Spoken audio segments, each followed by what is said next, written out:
I feel so incredibly honored and fortunate to have had the longevity in this industry, 20 years of DJing. And I've seen it go from being like this ayb, like haram thing that you don't really talk about, that people don't take seriously, to now an entire new generation that is really embracing it and really understands that, yeah, we need these spaces of joy because it helps us go on further. You are now listening to the Arab is Me podcast.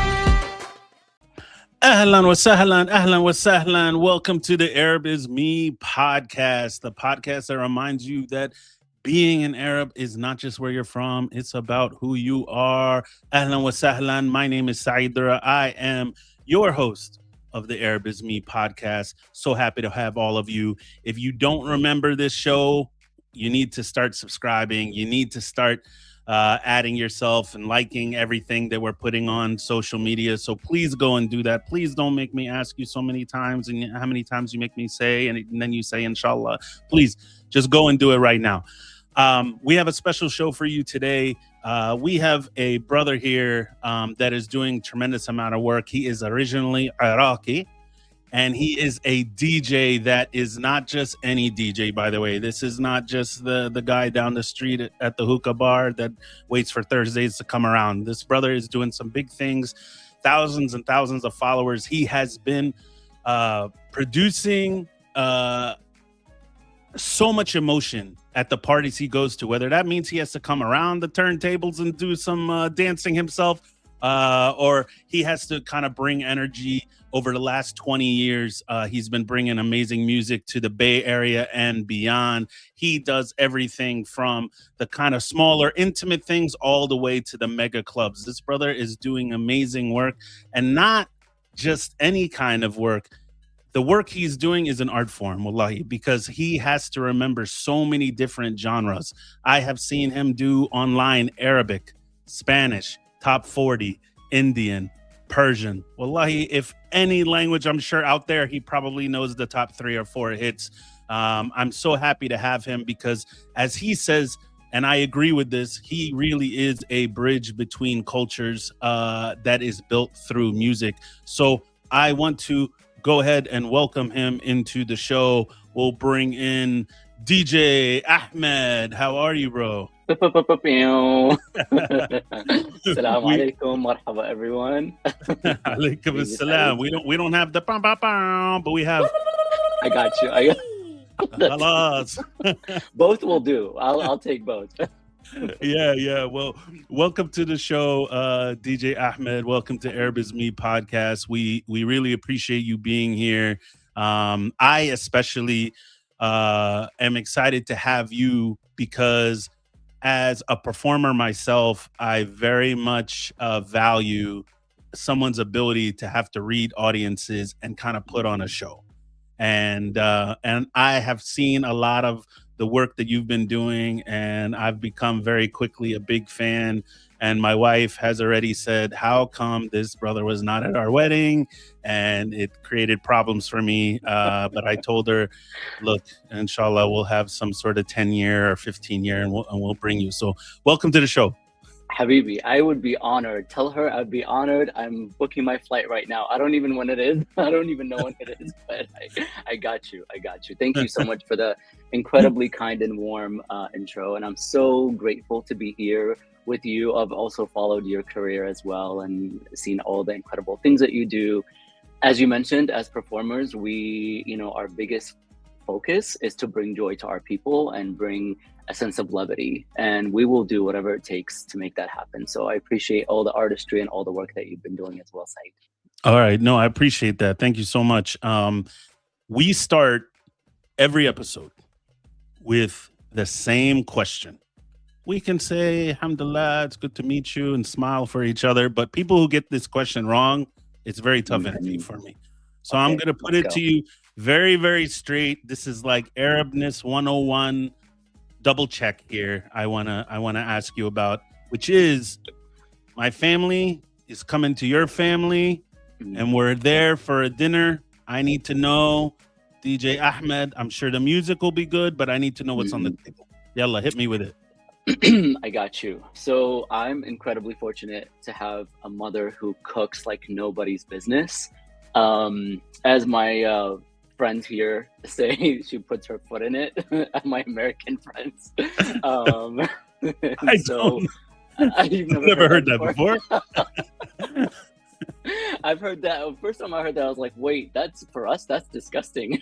As Yeah, Arab, yeah. I think for most cultures that yeah, no, but apparently in some communities that's a delicacy. I don't know. Anyway, I digress. But she's an incredible cook. Her dolma, honestly, beyond anything anyone has ever had, and even the Palestinians who like do the Diwali and who Ahmed, do. slow down, slow down, I Ahmed, know, but slow down. We I just will got put my money started. where my mouth is. Slow down, slow down. خلاص I'll يعني. have you judge for yourself, bro. I'll have you judge for yourself. But also, so her dolma is incredible, Yeah, and her tepsi also is phenomenal. So those are my two top favorite dishes that she makes. yeah. And I like to make maqluba. So I know that's not an Iraqi dish, but I It's have learned from my Palestinian siblings how to make it, and it is one of my claims to fame.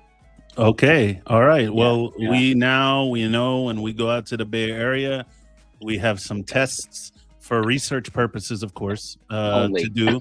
And yeah, we'll do our research. Both of us, I'm sure, have a lot of research in our industries we have to do. So this is just For another sure. example. Absolutely. Mashallah. You said Someone has to do it. what was the one you said? Tipsy? Pepsi. Tepsi. What's Tepsi? What goes into Tepsi? Because I'm trying to educate Yeah. people, mashallah, so they'll cook for me. Yeah, we got you. So tepsi is a casserole. Basically, it's multi-layered. So you'll basically cut up potatoes and an eggplant, as well as you can put chicken. You can put ground beef in it if you want, and it's all kind of like layered one on top of the other, and it's covered with a tomato-based sauce with a lot of different spices, and then baked. Wow. Okay. Okay. Yeah, Tepsi. All right. yeah, Yeah. Now I know. I know what's on the menu. So I'll give you a pass gotcha. grade for that because you are adding a number of things. As I said to every guest, anytime somebody says it's either this or this, I get turned off. So the fact you're adding more No, things to the table, mashallah, it's gonna be a full you're table. yeah. It has to be. There's haram. Like it's Of course. yeah.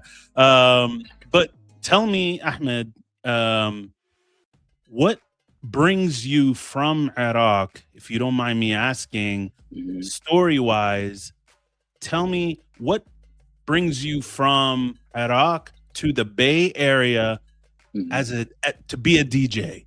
There's gotta be a story from point A to point B. Whatever you can share, I'd love to hear it. I have to say that I did not plan any of that story. That entire journey was Allah's gift to me and to my family. Well, started out with the first Gulf War. So, my family and I actually left Iraq after the first Gulf War in 1991. We came to the States in 1994. And so my dad was actually a refugee. He was living in the refugee camps in Saudi. He fled the Iraq war. Well, not necessarily the war. There was an uprising actually right after the war, right after the U.S. bombed the crap out of our cities. Mhm. He decided he needed to flee because he was going to be persecuted by the government of Iraq Sure. during the time.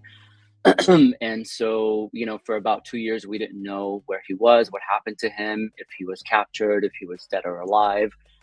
Thankfully, 2 years later, we got word from him that he was here in the United States, and he was actually taken by the United Nations and by the Red Cross and put in refugee camps in Saudi and literally in the desert, surrounded by barbed wire, living in tents, etc., with no communication with the outside world, as we awaited to hear from him. And so during that time, he was being interviewed by different members of the United Nations, different states that are members of the United Nations, on where they should take the refugees or where he should go. And so he tells the story of his interview, and he was asked, where would you like to go in the world? You can go to the Netherlands, you can go to different parts of the Scandinavian countries in Europe, or you can come to America, and here are the different options in America. And so he didn't know how to answer that. So he went back, and his tent mate in the refugee camp said, you should say San Francisco. I hear it's really nice. Wow. And so he said San Francisco, and we ended up here. So he called us, and we came to meet him, to unite with him. We went through Jordan. We lived in Jordan for about a year, almost a year, before coming to San Francisco. Now, going to DJing, that was never in the cards. That was never really anything that was across my mind. I've always I've grown up around music. My dad had these cupboards, drawers full of cassettes, like, whether it's Nazim al-Ghazali, or whether it's Fairuz, or whether, Saadun Jabir, like all of these Iraqi and Arab, like, great artists of the time, of like the 80s and the 90s, and also obviously Kulthum is way before that, and Abdul Halim, and he loved the classics also. And so I grew up with music always being present, and I remember actually when we came to the US, we were living in a very small one-bedroom apartment right in the heart of the Tenderloin. And those of you who are familiar with the Tenderloin, it is like going from a war zone to another war zone. Yeah. And so How so? Yeah, so the Tenderloin is predominantly immigrant communities, also really, really poor communities that don't have a lot of resources, and also a lot of unhoused community members as well, who have either severe PTSD or mental health issues or mental health diagnosis, or a lot of different dependence, like drug and alcohol abuse, etc., things like that. So when you're walking around the Tenderloin, you're constantly looking over your shoulder, because you don't know if somebody with like schizophrenia, for example, is going to, attack you or what have you. And so imagine that being the first intro to a new country. We don't know the language, we don't know the culture, we don't know the streets. When we come from very tribal communities in Iraq, and like southern Iraq specifically, so we knew everybody that was in our neighborhood. So to come to this place where we feel incredibly isolated, but also completely outside of our comfort zones, we were constantly looking over our shoulders. So we would wake up in the morning, and my dad would play Fairuz, obviously, on his days off, as we have breakfast together. And it was always kind of part of my upbringing. My dream was to actually become a doctor, and go into the medical field. But that didn't really pan out, because, there are certain challenges and things that happen in life, including my dad basically getting injured while he was working. So at the age of 20, when I turned 20, and I was in like school, basically trying to pursue that, I had to drop out and, take over the family responsibilities as the eldest and the firstborn, and like the only son also, so there was a lot of responsibility. So during that time, I was also working with nonprofits. So I was working with refugees who were coming from different parts of the Arab world, or different immigrants, to find housing or medical care, or even be a translator for them when they're trying to communicate with their like children's schools, for example, with their with educators, etc. So that was my work, and then from there, we ended up moving to the South Bay, which is it's about an hour south from San Francisco, to get a little bit more space, because, that one bedroom, or those, when we expanded a little bit, our family, I had 2 more sisters that were born in America. So, we needed a little bit more space. And so my friends would always come down they come down to visit me from San Francisco. Because I was not allowed, also very strict Arab parents. I was not allowed to drive to San Francisco. My dad would literally check the odometer and make sure. Wow. This is at the age of like 18, 19. I'm like a grown man, as they would say in America. But to them, I was still that child, and I was not allowed to go down. So I would frequent this hookah lounge, even though I never smoked, but it was the only place that played Arabic music, and that's what Right. my friends wanted to do. We wanted to listen to Arabic music, do dabke, do all the things, and just sing our hearts out, when they come to visit. And so one day, the owner of the hookah lounge, by the way, the hookah lounge is called Off the Hookah. So incredible marketing, incredible. Right. And it really was off the hookah. And Was there Abu like a sign Ziyad, next to it that said like off the hookah halal? With like well, the big they definitely had halal. They definitely had halal shawarma, you name it. Hey, sounds good They to ac- me. yeah, they actually also owned Dish Dash, which is the restaurant right next door, which is one of the top, restaurants here in the Bay Area, Yeah, Arabic restaurants, also Palestinian owned. yeah. And so Abu Ziyad, as I was leaving, he used to always threaten to kick me out with my friends because we would be too rowdy and we would dance too much and we would do debkes so hard that we would break the tile. And so he would constantly have to Show us replace the debka. tile. I'll Like a show lot of you. friends. I'll You show had you. friends like me, or like what kind? I mean, I'm trying to get an idea. We would just stomp as if we were stomping on Israel. We were just literally. I get it we were now. just Now I getting- get it. You get it, yeah.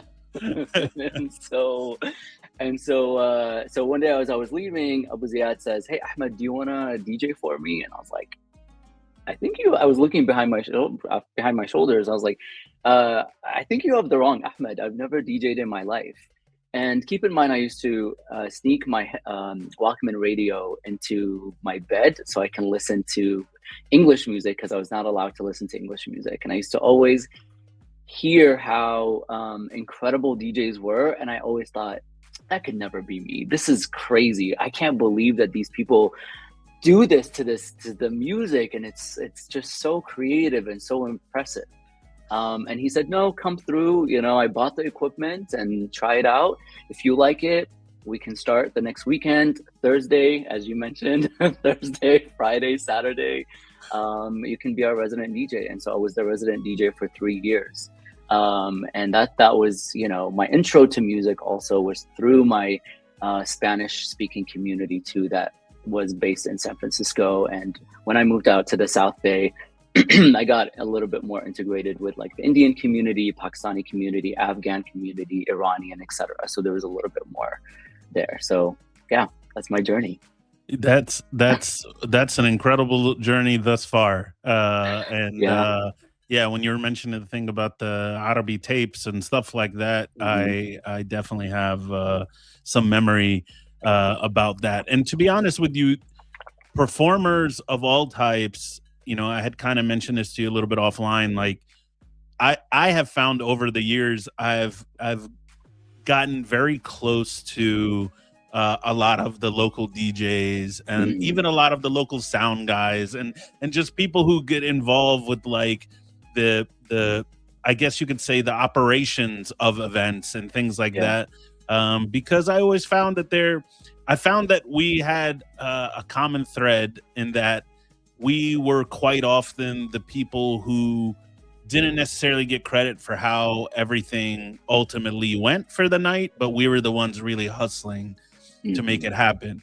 And there's another common thread that I wanted to ask you about, which I have a feeling I know what the response would be, but when you sat down and had the moment of explaining to your family that DJing was something you loved to do and you wanted to do, and khalas, the doctor thing, salam alaikum, to that idea, obviously you had circumstances there, but what was that conversation like?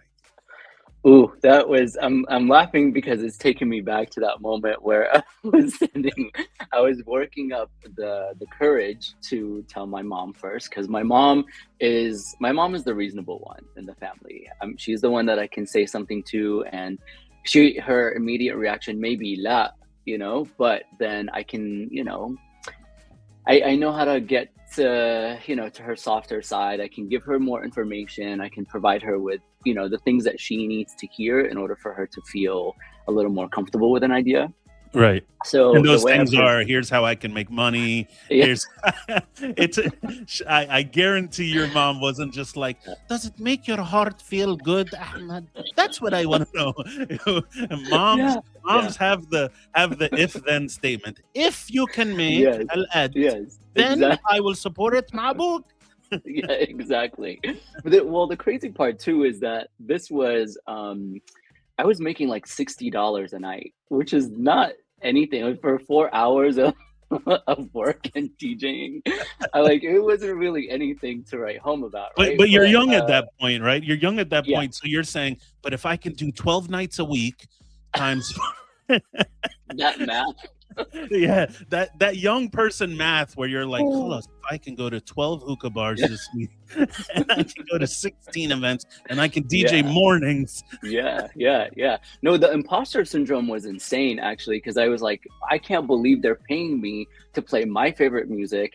Yeah. And like you said, I literally would play the song and go out into the dance floor, dance with my friends, and then come back before the song ends to transition it, and then like do that all over again all night. So I'm getting paid $60 a night. I'm dancing with my friends. I'm playing my favorite music.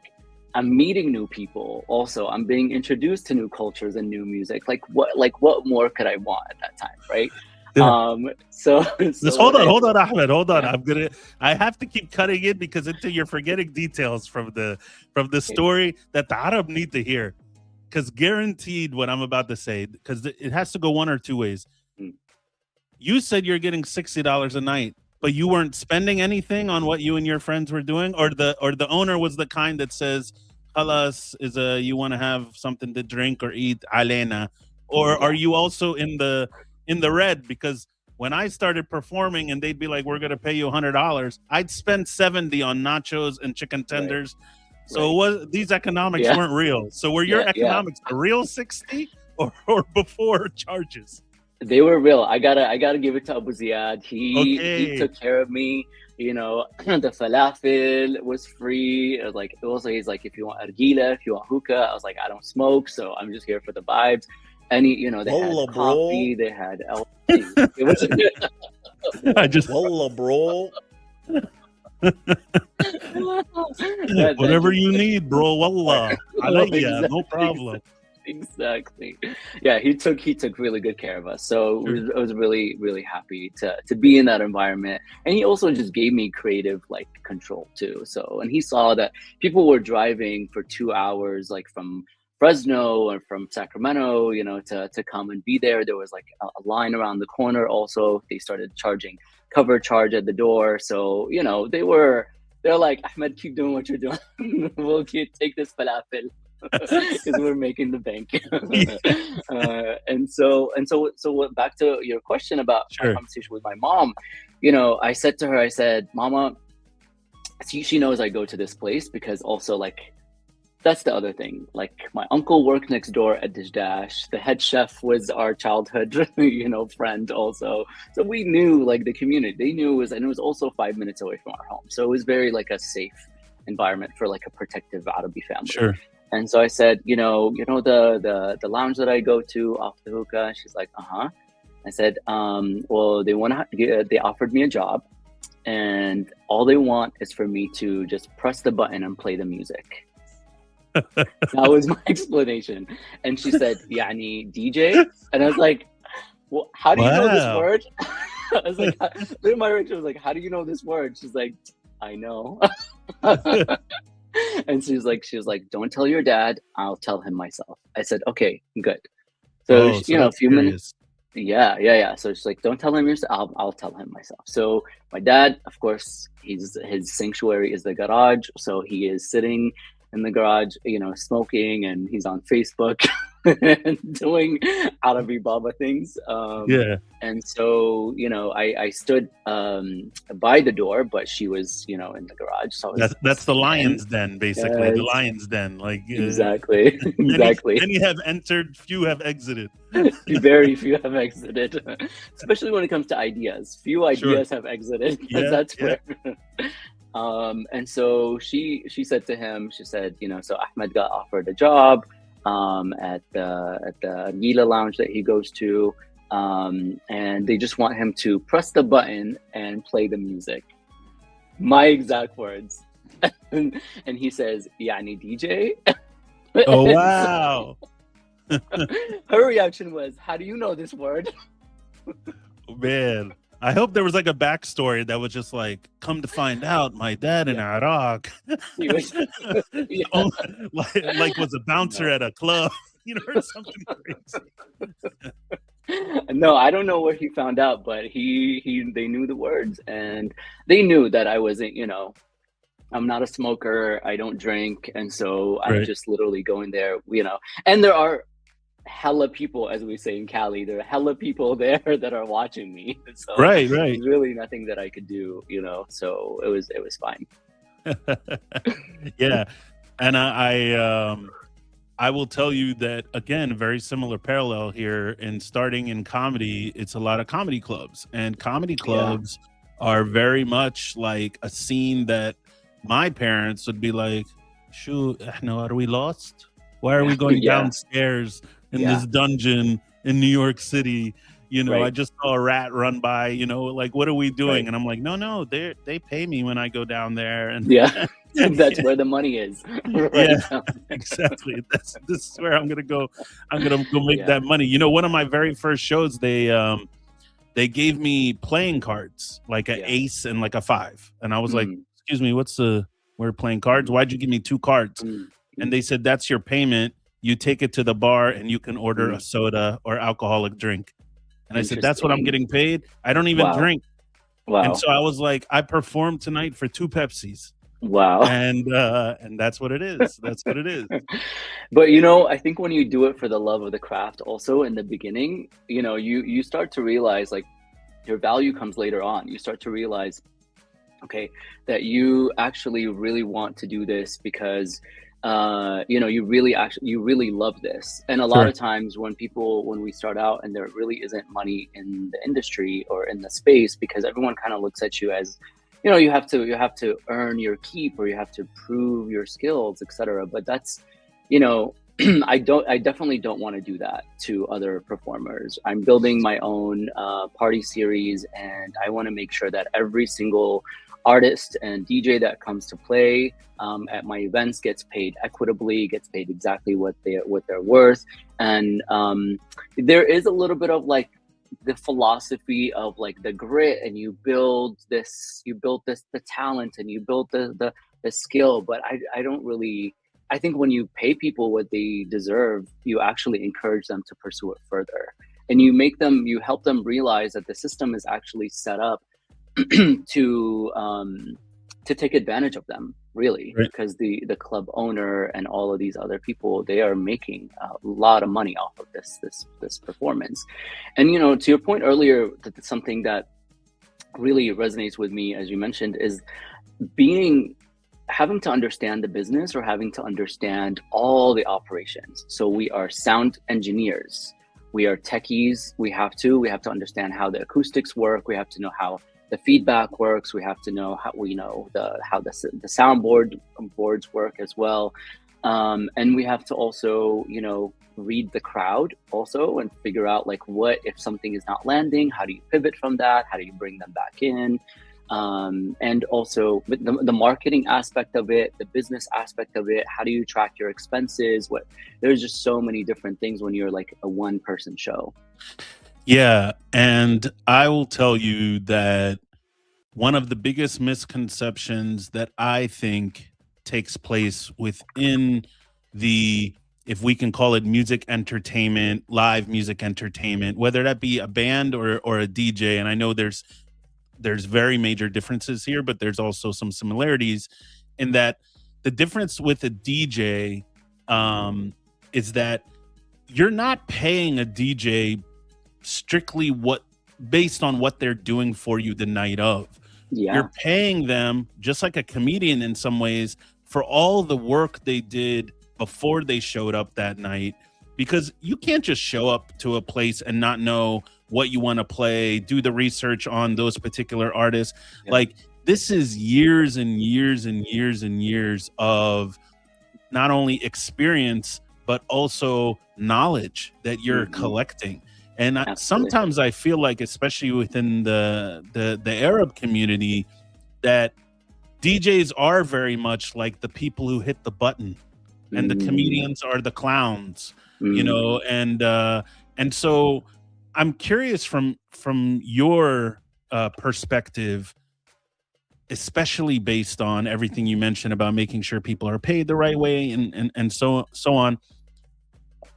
You, since you're a DJ and you're doing big things on big levels, at some point in time there must have been those moments where you were just mm, they don't understand what I do.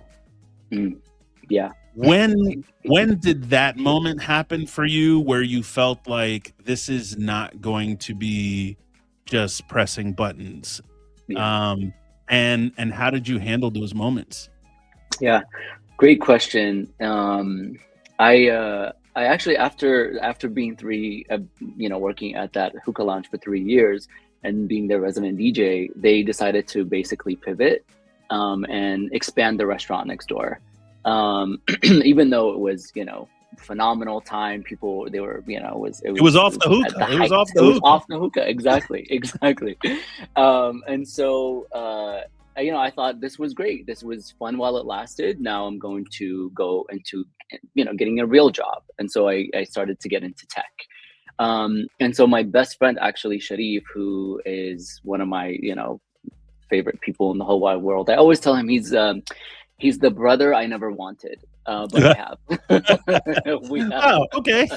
Is that But like? he's still my brother, and I And so, love by the him. way, there's a lot of sayings between the foot and the food and the brother.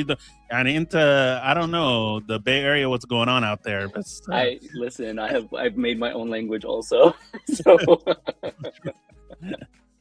so Sharif said, people would ask me consistently to do their own, to do private functions, like their weddings or engagements or hennas or what have you.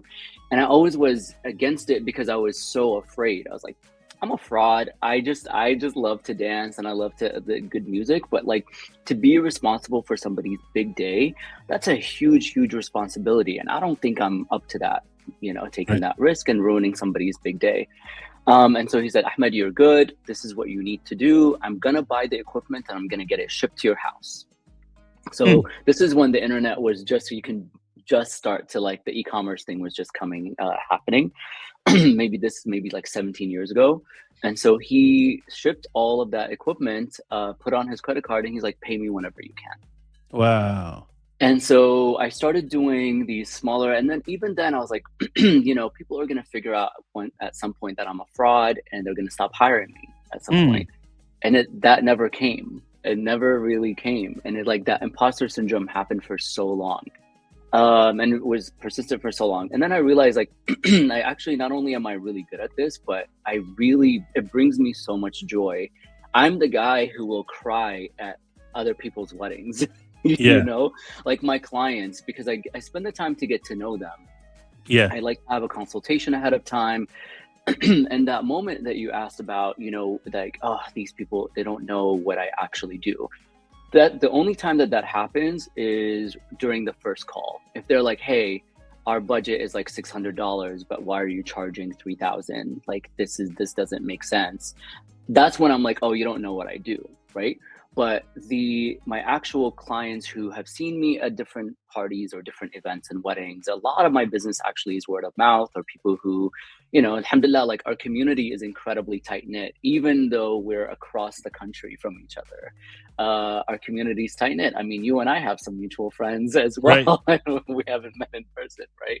Yeah. And so a lot of times, like, people vouch for me and my clients, and people who have seen me at events, call me and they fly me out. I have a few events coming up in Seattle, and those are the people that I'm like, I know that they know who I am, and they know what I do.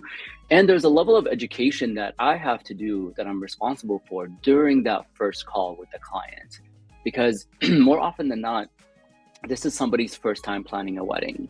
This is their first time hiring a DJ. This is their first time. So they don't know the logistics behind it. And so what I decided to do is really, give them all that information up front. here's what the consultation call will look like. Here are the things that I need to know. Here's what the technical specs will look like for the space that you're going to be in. Here's what sound will be like. Here's how much time I need to, to make sure that you're, build a custom playlist for you. No two events will be the same. Yes, you're going to have like the same hits, but then if I'm doing like Arabi, even like if both the couple are Arab, let's say, one side is Iraqi and the other side is Palestini, for example, they're Arab, but they're not the same cultures. Right. And also like with the Palestinian, you have the Madani, you have the Fallahi, you have the different communities that have different specific debkes. Also, you need to know the difference between the Dihiyya and the, Yarghul and all these other things. And with the Iraqi also is very similar. So we have like people from Mosul who from northern Iraq who Maslawi music is very different than the Sha'bi, like southern music that I'm accustomed to. So really understanding what they want and really delivering that, and putting also my ego as a DJ or as an artist aside, because when I'm there, that's not about me. When I'm at the club, maybe it's a little bit more about me, but also because people are coming to see me. But when I'm doing somebody's wedding, this is not about me anymore. I'm there to deliver their vision and make sure their vision comes to life. Yeah. So then going back a little bit to when we were talking about your parents, what was that moment that let me rephrase. We spoke about how your parents took the conversation of you wanting to do this. But what was the moment like when your parents said to themselves, he's doing it? Yeah. I think, or has it happened? It has happened, actually. Okay, it definitely has happened. Great. Yeah. And I think when I first started out, like DJs had got no respect, especially in our community, when they're like, you get a real job. This is not a real job, as any performer is, for especially, even with comedy, I'm sure you know this too, unless you're like Adil Imam or something, like no one, they're like, what are you doing? Right. Yeah. And so DJing was still like a new thing that is coming into our communities. A lot of people would hire actually wedding singers and bands and things like that to sing, to perform at weddings.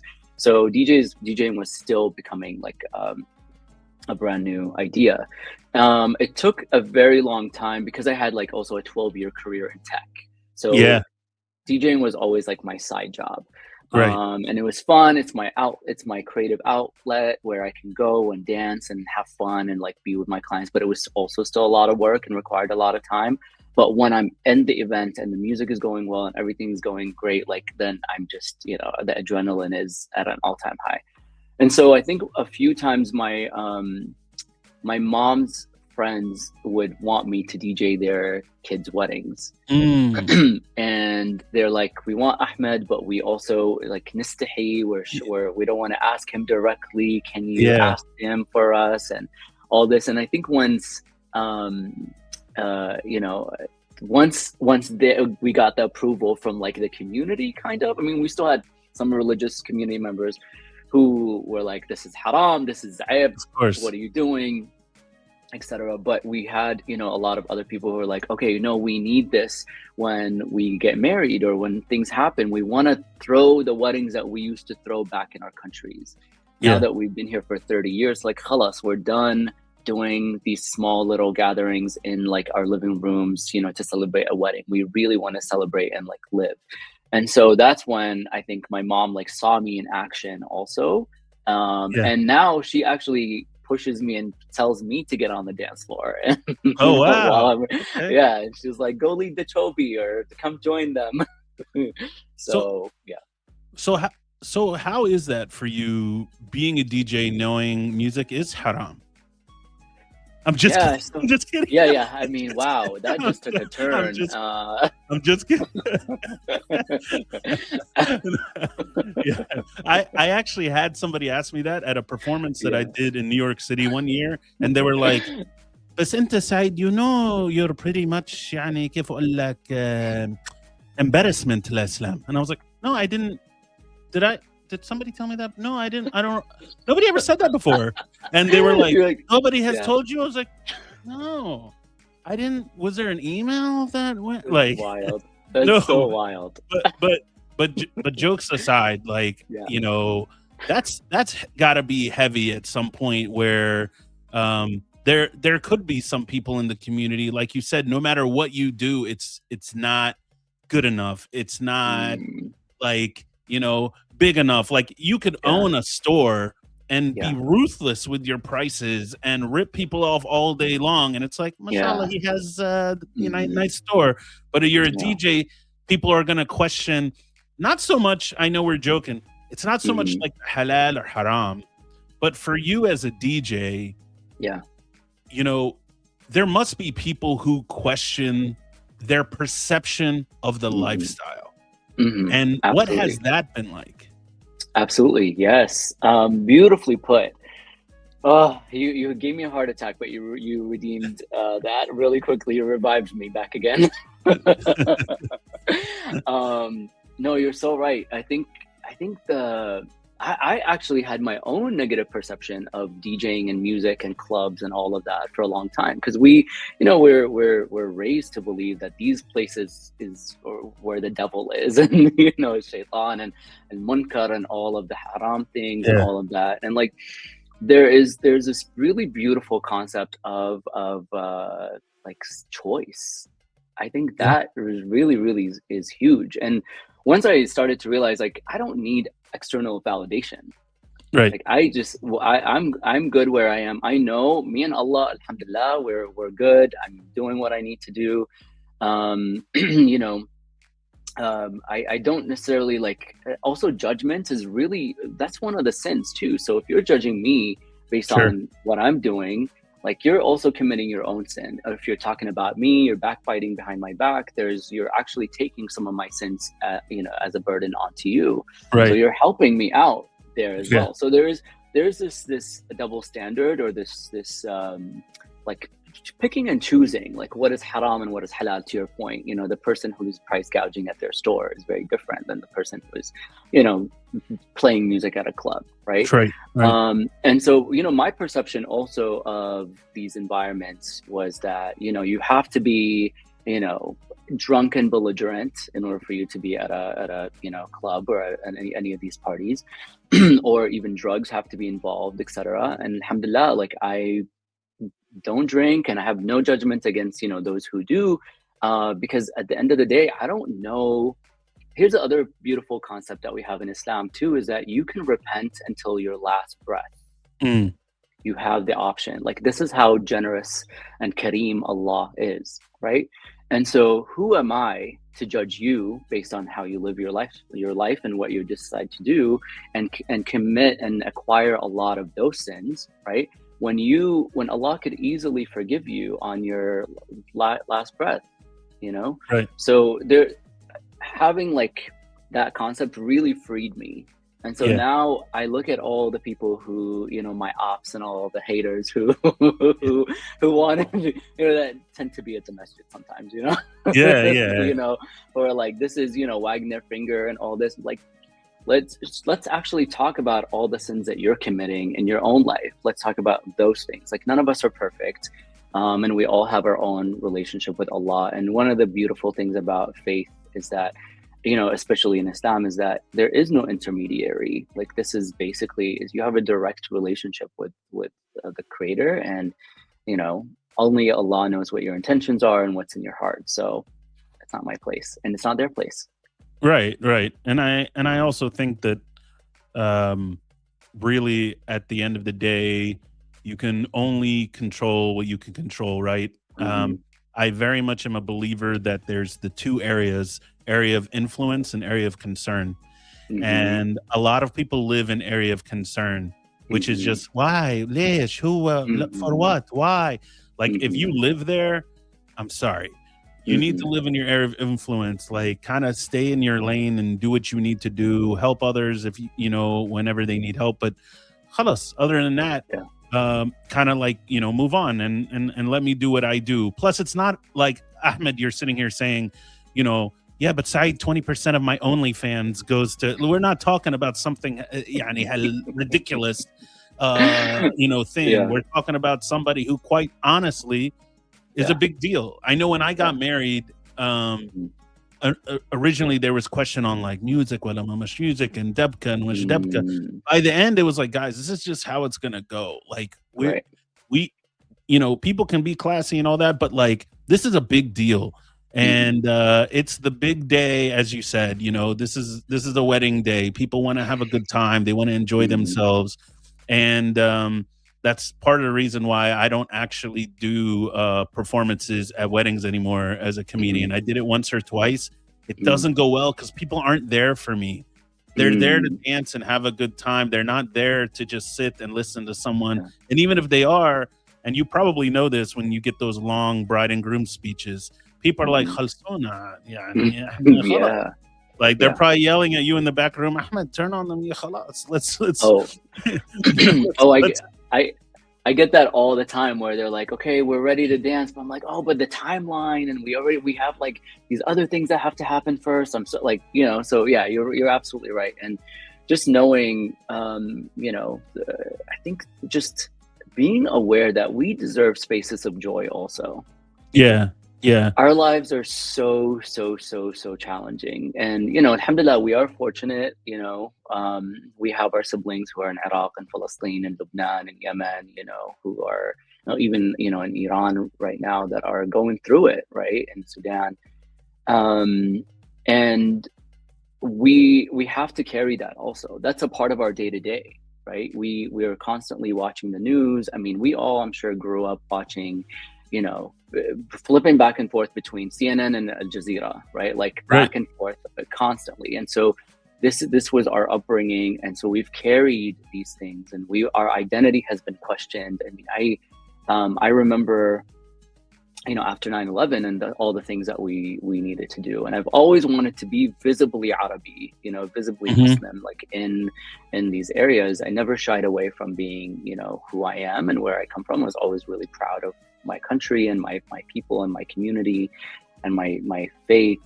And I actually started wearing a hatta like right after, or what we say, chmaq bil Iraqi. Yeah, yeah, yeah, Uh, you know, I started wearing it right after 9/11, yeah. and I wanted to be visible because we have our hijabi sisters and Right, moms and aunts and things who are walking around being visible targets, right? right. And although like this Arabi face also gives it away too, I wanted another symbol to say like, hey, we're here. We're your neighbors, we're your friends, we're your classmates, we're your students, we're your community members, and this is who we actually are. Here's our culture and our faith outside of the fear mongering and the propaganda that you see on TV, right? And so when we have moments where we just need, the weekend comes around, we've been beat up in our corporate jobs, we have to hide our identities, we have to hide, people have to change their names, to be in a space where you're with people who are predominantly Arab or who look like you, or no one's questioning where you're from, no one is looking at you sideways, no one needs to know your fake like Western name, and you're hearing your native tongue in the music coming from the speakers, and you're singing your heart out to music that you grew up with, or that your parents grew up with, or that it's I feel like those are really the spaces of joy that will help us carry on another week or another month or even maybe another day as we continue to watch multiple genocides like take place in Yeah, in Palestine and in Lebanon and southern Lebanon, and in Yemen, and in Iran. So I feel like there needs to be this collective shift in perspective, and yeah, I feel like I feel so incredibly honored and fortunate to have had the longevity in this industry, 20 years of DJing. And I've seen it go from being like this ayb, like haram thing that you don't really talk about, that people don't take seriously, to now an entire new generation that is really embracing it and really understands that, yeah, we need these spaces of joy because it helps us go on further.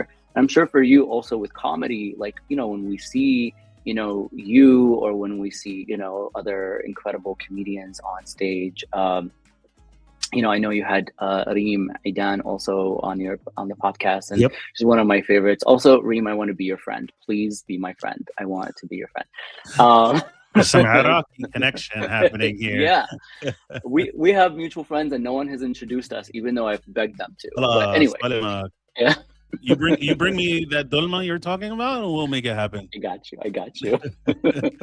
But that's one of the things, like when I see you and your videos, on social media or on, online or even like in person, like it does something to me where it grounds me back again in my culture, in my community. It brings me that sense of pride that I need, that I absolutely have to like shun and put aside when I'm a corporate drone in a tech company.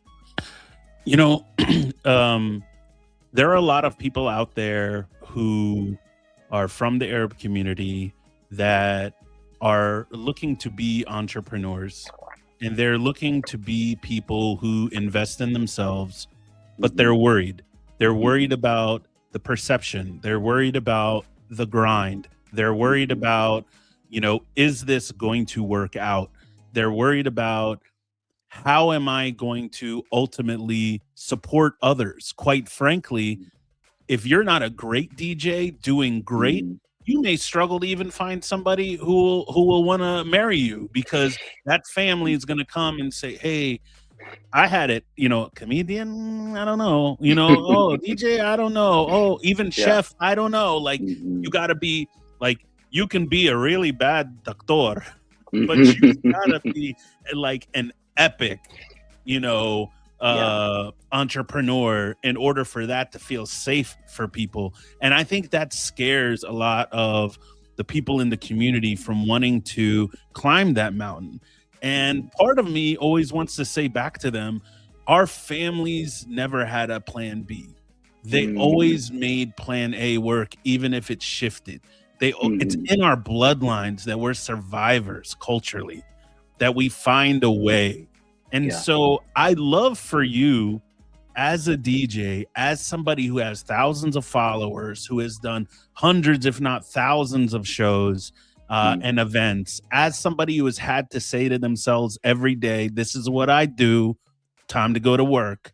What do you say to those folks that are listening to this right now who have dreamt of leaving that corporate thing or doing that other thing, but have thought, I don't know if this is something I can do? What do you say to them?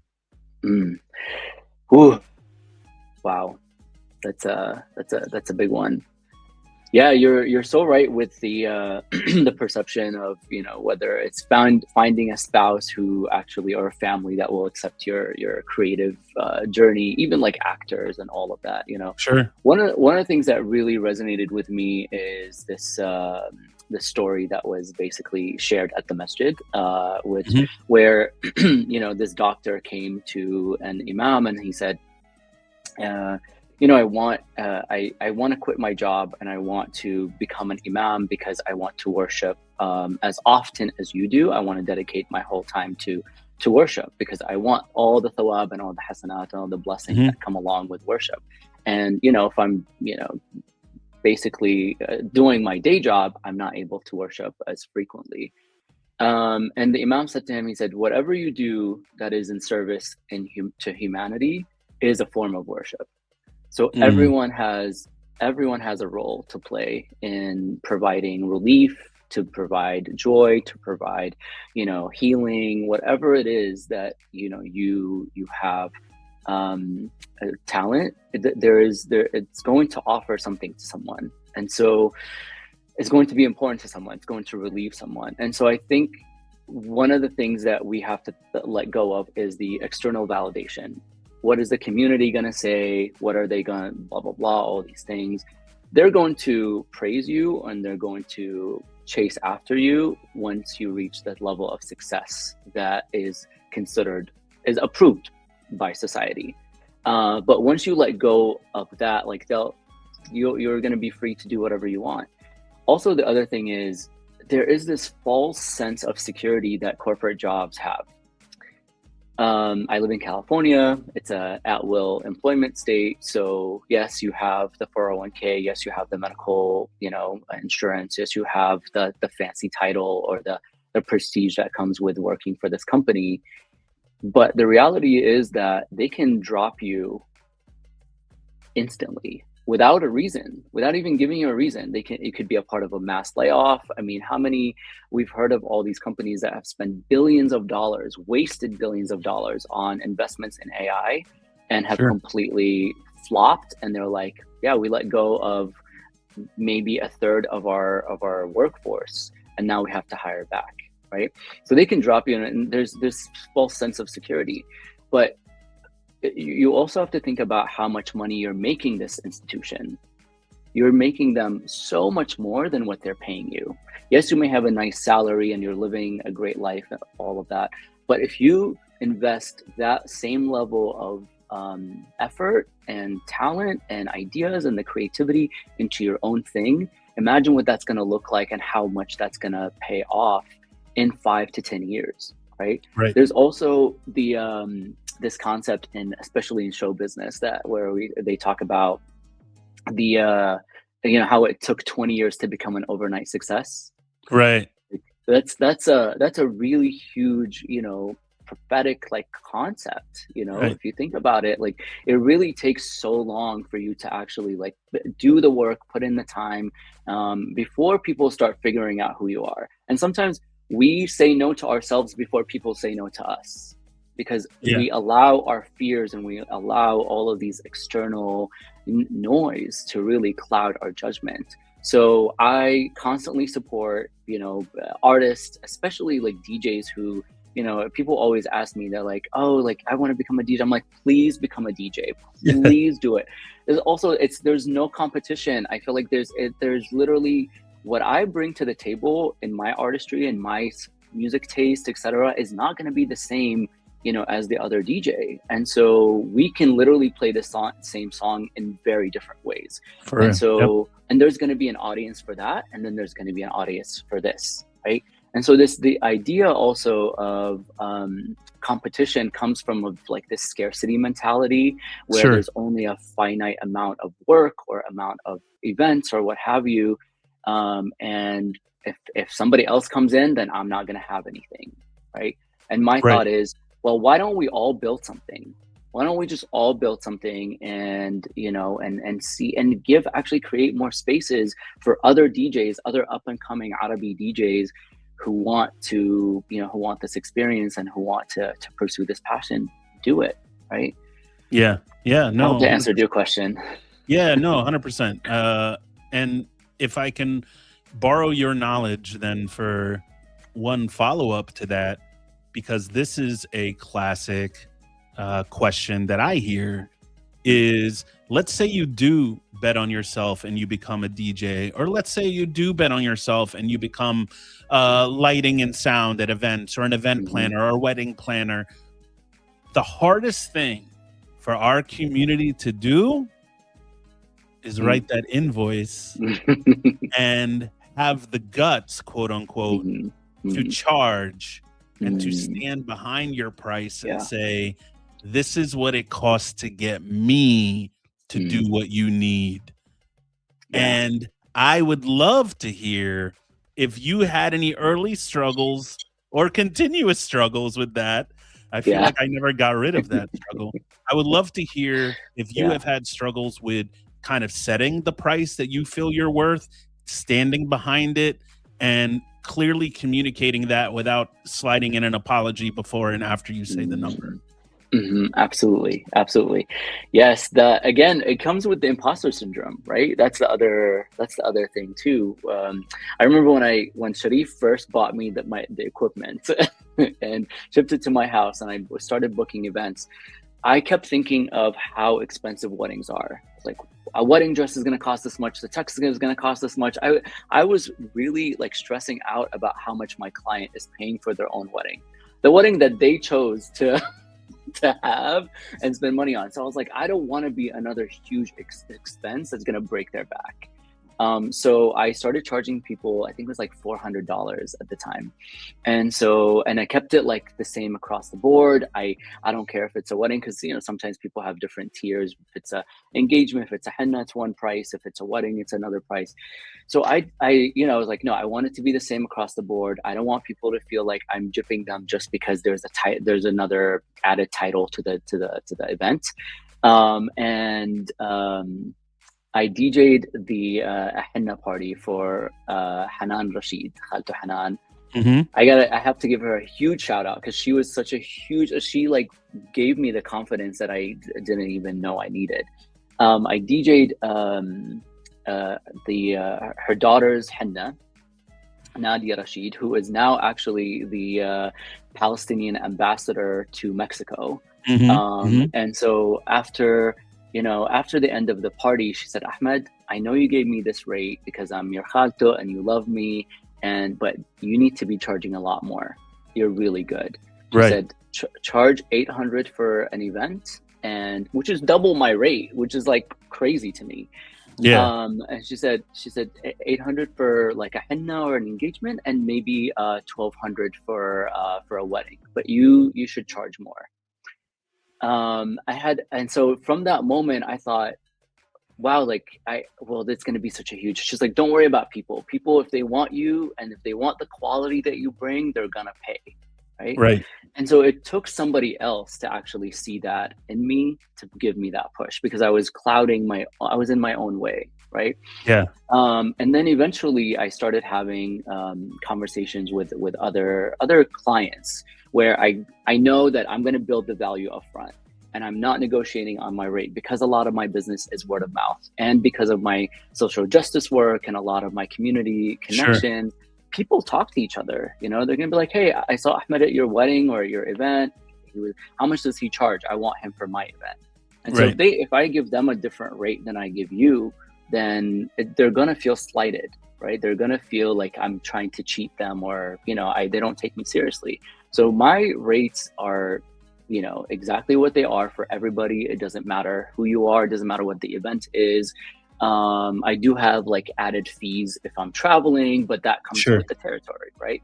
But there is this the imposter syndrome. You gotta let go of the imposter syndrome, because there are a lot of people who are maybe not good at what they do, and you'll get what you pay for. If you hire that $600 DJ, you're not going to get the right system. You're not going to get, the right presence. Like if you're emceeing the wedding, that's also an entire level of skill set within itself, right? You may not get the music that you want.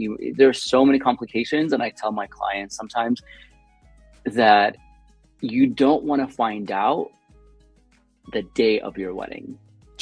The quality of the DJ, the day of your wedding, or the quality of their system. You've seen me.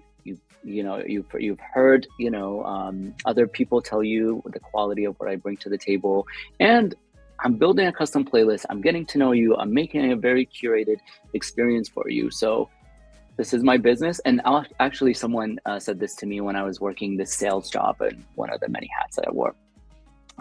They said that there is actually such thing as bad business. When you take an event and you undervalue yourself, there is a ripple effect that is going to come along with that. So also saying no to events that don't align with my values. I mean, there are definitely promoters out there who are trying to, now that being Arabi is trending and it's cool to wear a hatta and a chmag and a kufiya and all the things like Arabi music is in the clubs. There are people who are, opportunists, and their heart is not in the right place. Their heart is not to create the spaces of joy and belonging for our people. Their heart is after taking our money, and making sure that you say no to those people is just as important as saying yes to opportunities that will actually put you in front of people. And I highly recommend everybody to think about a couple things. Number one, when you go to speak to some accountant, who is just some random white guy in some office, you never sit down and say, "Khalas, yani, make it 100 instead of 200," because you don't feel this entitlement to their skills and talents. And you won't go to somebody like Ahmed or me or whoever and and have this expectation that there's just this rate. You feel like that there's this natural, you should be cheaper than this for me. And we tend to hard negotiate. And I hear this all the time. People are like, oh, that guy at that restaurant, well, he's Arabi. So what do you mean you did what? This is Wahad Arabi. You should be saying, here's your full price. Absolutely. And go get your discounts outside of your community, So that's one thing. 2, do your research. Find out what you should be charging for you and your skill level and your talent level. Somebody called me one time, Ahmed, and you'll laugh at this story. I went and they negotiated me down to like $500 to do a performance. This was one of my first shows, right? And I went and I was like, all right, fine, nonprofit, okay, no problem. They purchased balloon arches for the event for $800. Ooh. So the balloon arches that you watched my performance through, right? You look balloon arches at the front and you see me on stage. So I performed the main part of the event, $500, but the balloon, $800. And crazy. Why? The $800 guy was not Arabi. So they paid him. Crazy. You know what I'm saying? So that's something just to kind of, keep in mind. Absolutely. And I hope that people kind of are inspired by a lot of the things that you mentioned thus far and understand that, if you put in the work and you put in the hustle, and as I tell everybody all the time, just keep climbing. Don't look down. Don't look where you're at. Don't compare yourself to where other people are on the mountain. Just climb. You will get there faster and you'll get to where you want to be. And so, I appreciate all the insight you've given thus far. I know we're starting to get towards the end of the Azuma, shall we say. We're starting to get towards that point. Are you a coffee or tea guy or both? Coffee. Coffee? Okay. Well, actually both lately, because Iraqi chai too is okay. So we'll pour you a cup of that as we get towards the latter part of the conversation here. But I wanted to find out from you, because this is something, it could be a rumor. This could be a rumor. I don't know. I'm scared. No, somebody told me this, and they said that other than Muhammad Asaf, who I know, right? Other than him, I've heard that there's been new music after Sheikh Shakshok, because I'm out of the loop. I don't know all the new music. So when I see this stuff and I hear Fairuz and I hear all these things, and I hear the new music, wallahi, I don't know how you do it, Ahmed, where you keep track of the latest and greatest and the big hits from all these different spots. But obviously I joke, but I know you do a lot of research on this. And so I really wanted to ask you, if you had a huge party, and I'm talking about people from all over the Arab world, and the promoter comes up to you and says, I got $1 million in my back pocket if these next 3 songs go well with this party. And then you look at him, say $1 million. He says $1 million. You better make sure these next 3 songs hit with this crowd. And the crowd is ready to go. They're from all over the Arab world. They're ready to dance. I want to know professionally, Ahmed. Yes. What are the 3 songs in the prescription that you're going to give, that you're going to rock this crowd to get that $1 million out of his pocket? Ooh, you put me on the spot. This is when people ask me what my favorite song is, it's it's the worst thing you could do to me, but I can do 3. Okay. 3, so, think of your favorite and then think of the backup to the favorite and the backup to the favorite. That's why I wanted to give you 3. And by the way, I know you're a very deep guy. Don't give me some response like whatever the crowd is feeling. I'm not going to let you miss my question. What are those? I feel seen and attacked at the same time. No problem. 100%. That was my intention. Well, if you're the millionaire who's offering me this, then Sheikh Shakshok is definitely going to have to be on it, because obviously that's timeless. But I heard Sheikh Shakshok the first time in Palestine as a very young kid, and I would just like, would you guys stop playing this song? Like, خلاص, خلاص. yeah, Yeah. but Some songs really do get played out, but they're also timeless, right? yeah, So some of the new, so I like to mix between some of the old stuff to like really bring the nostalgia. okay, So either it could be Shik Shak Shok or Allah Alik Ya Sidi. Like those are like the okay, always okay, crowd pleasers and favorites. yeah, The new stuff, newer, is the Ahmed Saad has this song called إيه اليوم الحلو ده. That is also like if it's any occasion, it's yeah. basically, he says إيه اليوم الحلو ده وإيه الناس الحلوة دي. Mm, So yeah, so yeah, it's very like Arabi flirting. yeah, yeah, yeah, kind yeah. The classic. So that one's also really good. There are a few edits that DJs have created that are also phenomenal, that are really good. The other song that I actually have recently created that I would play at a party, and I know it's my own creation, so it's definitely a risk, but it's been a crowd pleaser at every single event that I played. It is the fusion of E40's "Tell Me When to Go," which obviously Bay Area, the Bay Area Right. fans will know who that is, and I mean Sure.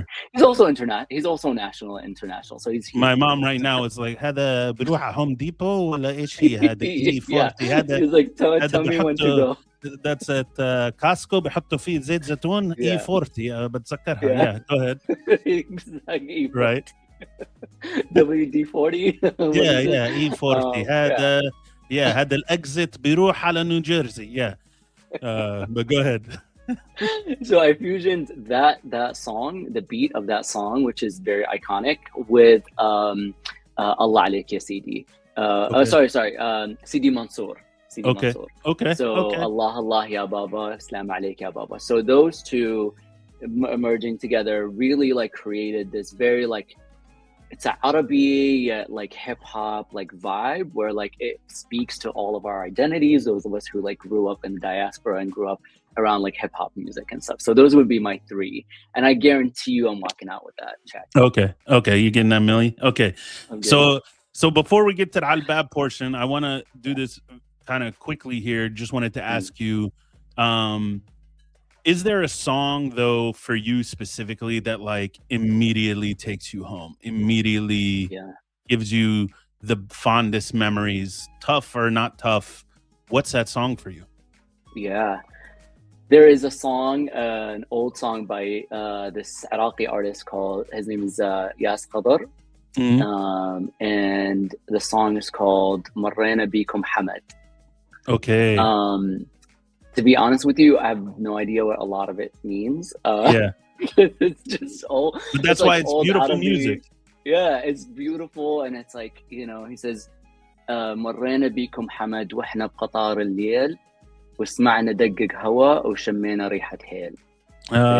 So we passed by you in the night's train, and we heard the sound of coffee cups, and we smelled the scent of cardamom.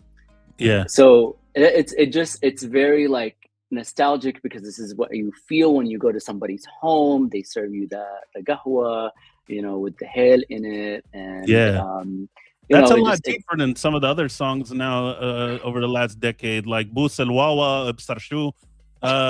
That's definitely not as poetic, I feel like, compared to Bous El Wawa. I mean, listen, I have no issues with Haifa, but that song was wild. That song was insane. You don't have to have any issues. I can't do it. But okay, sure. Yeah. Whatever the client wants, I guess. Yeah. Well, it's good you bring that up, because we are now kind of at the Al-Bab portion, which everybody knows. You think you're leaving, but you're not. I still have more stuff to talk about, mashallah. But for the Al-Bab portion, as everybody knows, we kind of do like a charitable aspect to it.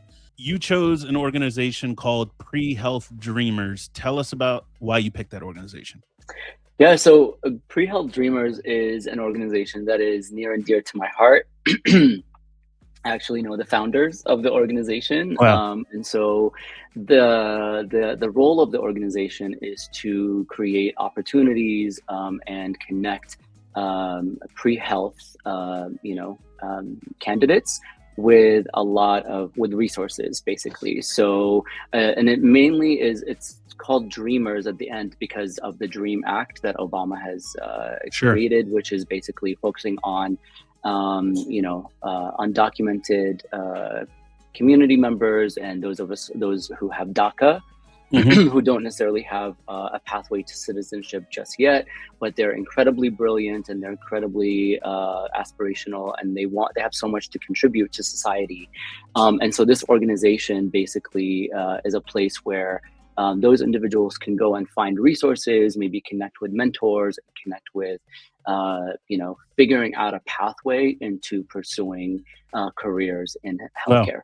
Mashallah, that sounds like a great organization. And so for this part of the show, as we finish up here, I'm going to ask you a few questions as part of the Albab portion. If you skip any, or if I just think your answer was skipping it and just using other words to do so, then you make a donation. If not, I make a donation to them. Whatever donation you want to give is up to you. And so we're going to ask you some questions. I customized a few that would be more appropriate for DJ scenarios. So we're going to see how you do. Are you ready for the Albab portion? I'm ready. Okay. Let's go. Bismillah. Here we go. Bismillah. So, Ahmed, you find out that the only way to save humanity is to permanently erase one artist's entire catalog from history. Every song they ever made disappears, and we can never hear them again. And you have two choices. You have to delete one. Fairuz or Qasim al-Sahir? Oh, Saeed, what are you doing to me? Somebody's donating. Oh my God. Okay, I'm definitely donating, because that is, listen, you pay both of those, like, did so much for my life. I customized that question for you. I will.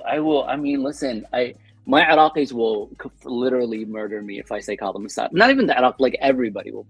I would get murdered either way. Dang. I'm making a donation. You're making a donation. That's what I thought. Okay. All right. Good. All right. Can't believe you did that to me. Hey, this is what I'm here for, Yani. Sweating right now. Arab is me. This is not Yani. Canadian is me or something where I'm just gonna try to be nice about everything. All right. So, although there are Arab comedians, I'm gonna get lit up in the comments. So, we discussed this already, but Ahmed, what food do other Arabs think they make better than Iraqis, but they're definitely wrong? Dolma, Dawali, Warak Inab, whatever you want to call it. Iraqis, my mom's especially, trumps everything. For all the Palestinians out there, I just want to point out, he did say whatever you want to call it. So whatever you want to call it, yes. Clip that. It's going on social. To be honest, my mom, being from Gaza, she herself has told me el dolma, Iraqi dolma, is like next level. So, so if my mom co-signed it, I'll let you go on that one. So, let's go quickly to the next one. All right, you're DJing a wedding, and the bride gives you a strict do not playlist. Yes. Okay. Halfway through the wedding, the groom comes up with his mother and requests the number one song on that list because his mom is asking for you to play it. What do you do? This has actually happened. This has actually happened because I asked for a playlist and I asked for a do not playlist as well, because I want to know, I don't want to trigger you. I don't want any songs with your exes to come up and anything happens. I'm not responsible for that. But this has happened, and I always tell them to talk to each other. I'm like, it's on the do not playlist. I want the bride herself to come and tell me that it's okay for me to play it. You guys can fight Wow. amongst yourselves. I'm not taking the fall on this. It's in the thing. I'm not having anybody be mad at me. This is a professional, everybody. Even the groom Yeah. might say, "Ana دفعت لك." What do you mean? Listen, go talk to the lady. Yeah, that's your wife. All right. So the That's your first wife. marital dispute will come due to DJ Ahmed. Just putting it out there. All right. Okay. So you are DJing the most expensive event you've ever DJed before, mashallah. Right? Mm. Very expensive, huge company in the Bay Area. Mm. Just as everyone is starting to have a good time on the dance floor, the owner of the company approaches you with their 12-year-old son and says, Wallahi, Ahmed, I'd love for him to try to DJ. Mm. Can you move aside? Let him try. Gladly. What are you doing? Gladly. Again, my job is to please. I'm not here. It's not about me. So the whole crowd is looking, saying, why is the 12-year-old doing this? You ruined the song. You're going to say, listen, I got that check, guy. Yes. And I've done that where people literally would come up and want to, like, you know, either pretend to DJ or what have you. It's really kind of fun when a couple wants to do it, or even like when you're at a corporate event and, you know, some of the executives want to come and like they want to look over and see the equipment and see all the things and like, can I press something? And so I literally tell them, press whatever you want at your own risk. So and when they try to scratch, that's people's favorite thing to do, is like basically scratch the music.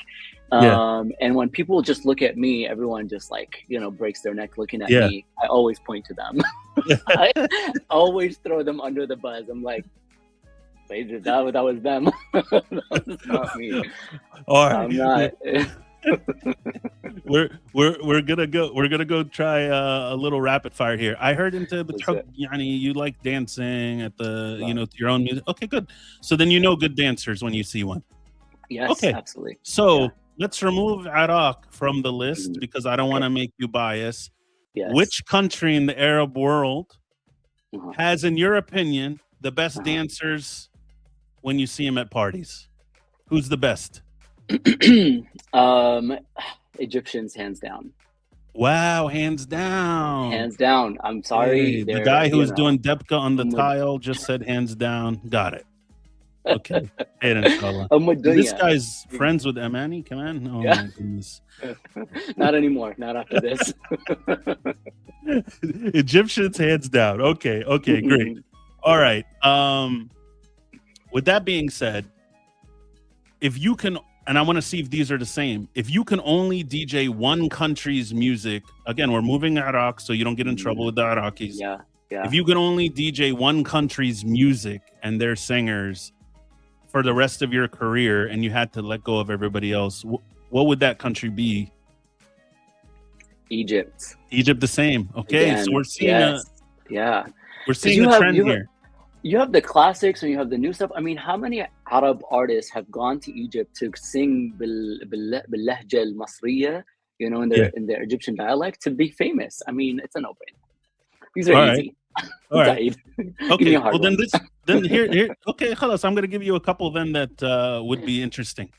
So you're DJing an Iraqi wedding, and after 2 hours of dancing, this bride that you thought was very proud, mashallah, Iraqi, comes over to you and says, can you stop playing that stupid Iraqi stuff and go back to the American stuff?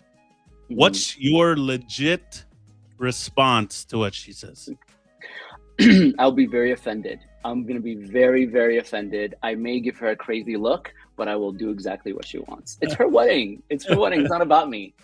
Again, ego aside, all of that. Like, I will go, well, you know what? I'll play the most ratchet English music. Okay, now we're talking. Now we're talking. I'm in charge of something. I'm a little petty too, so. Okay, good. So it's just gonna be Miley Cyrus Juvenile from there on out. Okay. No. It's gonna be Juvenile. It's gonna be that kind of ratchet. Okay, all right, gotcha. All right. You know. So based on your experience, typically in your experience at events, you know, especially when you're having weddings and things like that, who's typically harder to please? Is it bride and family of bride, or groom and family of groom? It's usually some random Amor Khalto. It's not even them. It's not even the people who, because I built that relationship with them. I know what they want. We've talked about it. I'm delivering what they want. Some random Amor Khato always wants to come over and take over the wedding. They want to either do like their zakruta, or they want to do a zaffet at a time where it's not a zaffet time. It is the most insane. They want traditional music that I never heard of or had. And I always have to assign somebody. I tell my clients, I need somebody to be the runner between me and you, because I'll say no 2 or 3 times very kindly, and then we'll be like, hey, talk to this person, and then push them off to them. Yeah, it's not even the bride and the, when you do your job well and you know what they want, you're not gonna run into any issues. But those randos, okay, all right, hijack the wedding. So this came up for me one time, and I'm gonna kind of end with this question for you, which is, you are at a wedding, but you're a guest. You're not DJing. Okay, you're just a guest. Yeah. And the DJ they hired is horrible, and people are complaining. The family of the groom, who run up to you because they know you're a DJ, and they say, Ahmed, can you do me just a favor, bro? Just a small favor. Can you help this guy? Can you take over? Do something here? What do you do in that situation? Knowing, by the way, they didn't hire you. Who knows? Allahu Alam what the circumstances were. I feel like you were there. Were you there at this wedding? So it has happened. The exact scenario has happened. Literally, I think it was maybe 2 months ago. I was just, the DJ was, she was trying her best. It's fine. I don't want to, but it was just not it was just not it. It was just not it. And people were just not, and they literally came up to me, and actually the DJ herself said, Ahmed, I need you to stand next to me. Please don't leave me. So so I would never do it if the DJ, I'm not going to step over their feet and be like, hey, you're kind of garbage, and I'm gonna come in here. I didn't have my laptop. I didn't have anything with me. I literally drove 2 hours to this wedding to be with this family, our community members, and I didn't have anything. So I was trying to create these playlists randomly. I was trying to download music on her laptop and all this, and I literally ended up working this wedding for 4 hours. Wow. Okay? And just kept the energy up and all of that. And what I did not appreciate, though, okay, I was happy to help, whatever. If I'm there, I'm helping. Okay. What I did not appreciate is that this DJ was incredibly rude and disrespectful to the family of the groom. To me. So whenever they would come over and say something or request something, and they would walk away, she would start cursing at them to me. Wow. You don't know who these people are to me, first of all. Okay. Yeah. Second of all, you were hired. You're the one getting paid to deliver a service that you're not delivering. So I'm stepping in for you. And then at the end of it, she said, I'm never DJing another Iraqi wedding again. To this Iraqi face. Game over. Curtains. Game over. Yeah. I kept she was nice while it lasted. I kept my cool. We were good. The wedding ended. I was like, Maslama, bye, all this. The next day she sends me a message. Thank you for taking care of me and saving me and all this. I said, listen, you're welcome. I'm happy to help. However, here are the things that you did that were not okay and were incredibly unprofessional. Right. And so she responds with, oh, there was a misunderstanding. I was like, I'm not responding to this. I don't need to ever talk to you ever again. Right. Good luck. All right. This happened. Well, I have definitely enjoyed the conversation. I want everyone to make sure you follow DJ Ahmed on social media at DJ Ahmed. And then also his website, dj-ahmed.com. Definitely check him out. Have him to your events, no matter where you are around the country. He's been very clear. He's going to give you the rate that he deserves. So be ready. Don't try to get a wasta through me and say, can I connect you? There's no discount for that. So we appreciate you having you Ahmed. I've learned so much about you, mashallah, and my respect has gone even higher than what it was before, which was already high for you, your story, your hustle, your grind, and I appreciate you having you on Arab is Me. Thank you so much, and I appreciate having you as well. This was incredibly delightful. Thank you for building this platform. As soon as I saw it, I was like, yes, we need our voices out there. So thank you for creating a space where we can share our stories, we can share our culture, we can, have like a lighthearted conversation outside of, just the news. Yes, like the current events are definitely a part of our story, but also we're multi-layered people. There's so much depth to us, alhamdulillah. And so thank you for giving me the opportunity to share some of that with you. Of course. Thank you, everybody. Please go follow Ahmed. He does some amazing work. Definitely brings the party to the party. And then also make sure you like, share, and subscribe Arab is Me podcast so you can hear more stories just like this one, inshallah. So thanks, everybody, for listening. We appreciate all of you. We'll see you on the next episode. Again, thank you, Ahmed, on behalf of Arab is Me podcast. My name is Aidura. Take care. Salamat, everybody. We'll see you on the next one. Thank you.